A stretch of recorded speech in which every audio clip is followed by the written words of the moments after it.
Vous y trompez pas. On ne se moque pas de la justice de Dieu. Ce que l'on sème, on le récolte toujours. Galates 6:7. Il existe des villes qui prouvent que la persévérance finit toujours par porter du fruit.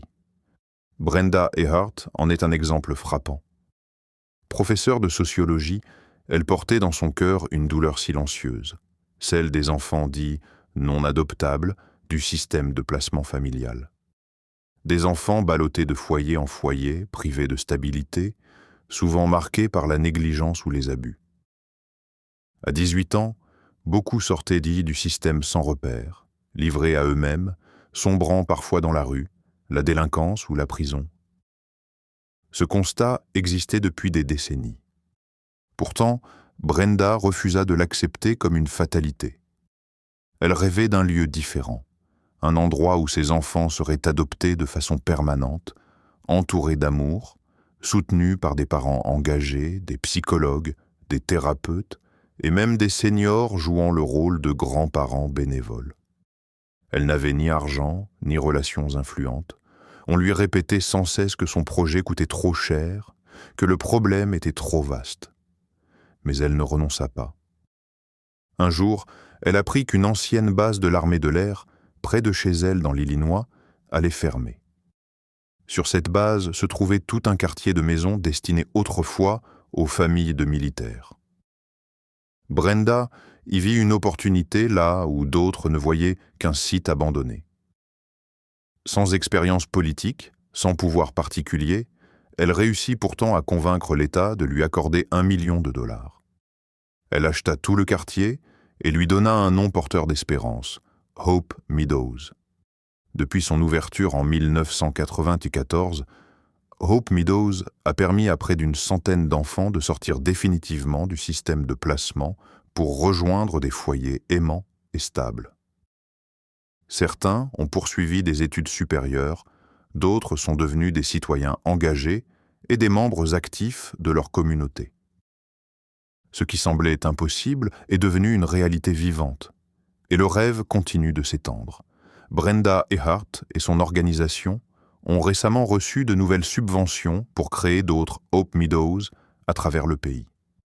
Parfois, dans la vie, nous avons simplement besoin qu'une parole soit prononcée sur nous, une parole qui ravive la foi, qui redonne souffle aux rêves fatigués. Peut-être avez-vous connu 1000 déceptions. Peut-être que, humainement parlant, tout semble vous pousser à abandonner ce que Dieu a déposé dans votre cœur. Pourtant, laissez cette phrase s'enraciner profondément en vous. Mon temps arrive. Dieu est aux commandes de votre vie. Il sait exactement où vous vous trouvez. Il connaît même ces rêves cachés que vous n'avez confiés à personne, ces désirs silencieux, enfouis parce qu'ils ne se sont pas réalisés selon votre calendrier. Mais Dieu a encore le pouvoir de les accomplir. Décidez aujourd'hui de tracer une ligne dans le sable. Dites « Je refuse la complaisance, je refuse la médiocrité. Je crois que chaque rêve, chaque promesse, même les requêtes secrètes de mon cœur, s'accomplira. » Avec une telle attitude, aucune force des ténèbres ne peut empêcher Dieu d'agir. Oui, le découragement peut frapper. Des pensées négatives peuvent dire murmurer « Cela n'arrivera jamais, tu ne changeras pas, c'est tout ce que la vie peut t'offrir. » Mais il faut les repousser et déclarer « Père, tu as dit que le sentier du juste brille de plus en plus. Tu as promis de ne refuser aucun bien à ceux qui marchent avec droiture. Tu as dit que si je me réjouis en toi, tu accompliras les désirs profonds de mon cœur. Je te remercie, car tu diriges ma vie, et je crois que mon temps arrive. » C'est aussi vrai aujourd'hui. En 2026, tout comme Brenda, le parcours du chirurgien français Dr Delambre en est une illustration contemporaine. Sa vocation à sauver des vies humaines a inspiré le livre Gaza au service de la vie.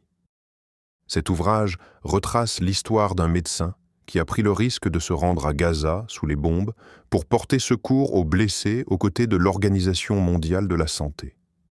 Ce témoignage rappelle une vérité essentielle. Dieu utilise des femmes et des hommes de notre temps pour répondre aux prières d'autres êtres humains. Que Dieu nous bénisse et qu'il nous accorde sa faveur imméritée.